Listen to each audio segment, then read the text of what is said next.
positioned himself in front of the computer screen with a list of roll numbers in hand.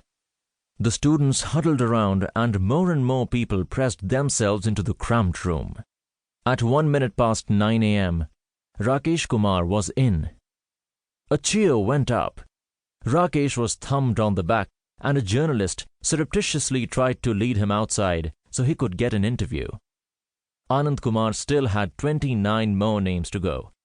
Everybody waited with bated breath as he keyed in the second roll number. But nothing happened. The server was jammed. Lakhs of aspirants were simultaneously trying to check their scores. A few minutes later, Jairam had made it through, and now it was 18 on 18. Anand was perspiring freely, but a hint of a smile played on his lips. He went on checking result after result. Sometimes it would pop up immediately, leading to raucous cheers, and in other moments the error page would come up. Nearly an hour and a half later, it was just Anand and Ranjan Kumar, the 30th student, left at the computer. "Chinta mat kariye, sab acha hoga," Anand said to the white-faced Ranjan. He had made it. He hugged Anand tightly and started laughing and then crying and then shouting garbled victory cries.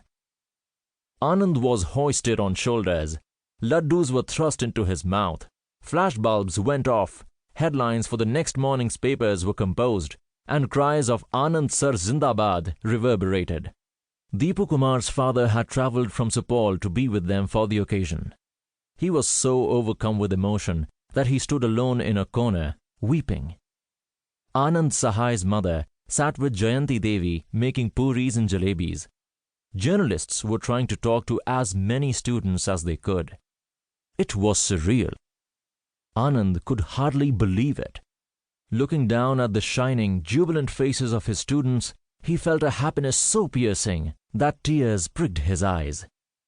History had been made. Super 30 had achieved a cent% result. Chapter 1. A Hero's Welcome. 30th of September 2014, MIT Media Lab. Anand Kumar stood on stage in an ordinary shirt and worn pair of pants. He was fidgety, but confident. A small smile played about his lips. A smile which conveyed awe and disbelief. He felt a strange sense of unreality. He was standing in front of the most august gathering he could imagine, professors and students of the Massachusetts Institute of Technology in Boston, readying to deliver a talk on his unique school, Super 30.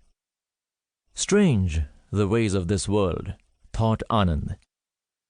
Not so long ago I was taking rounds down gullies on my cycle, selling papads in the neighborhood, trying hard to forget my shattered dream of studying at Cambridge. And here I am today. He shook his head and began. Thank you for giving me this platform and opportunity to speak before you today. It's hard to believe that I have been invited to speak at one of the world's top institutions. This very institution, MIT, is the dream destination for many to pursue higher education, and today I have the opportunity to be here. I have come from Bihar, a state in India that was once known for its glorious traditions in the field of education, with institutions like Nalanda University and Vikramshila. But today it is at the bottom of the ladder on virtually all parameters of the human index. Around 40% of the population cannot read and write, which itself points to the pitiable situation in Bihar. I'm not here to tell you anything new. All I want to say is that education remains the most powerful weapon to tackle most of the world's problems today, as most of the problems have their genesis in poverty and ignorance. Super 30 is a step towards eradicating this, and I begin with hope. Hope that no matter how violent the storm, the ship can emerge unscathed with the grit and guidance of a deft hand.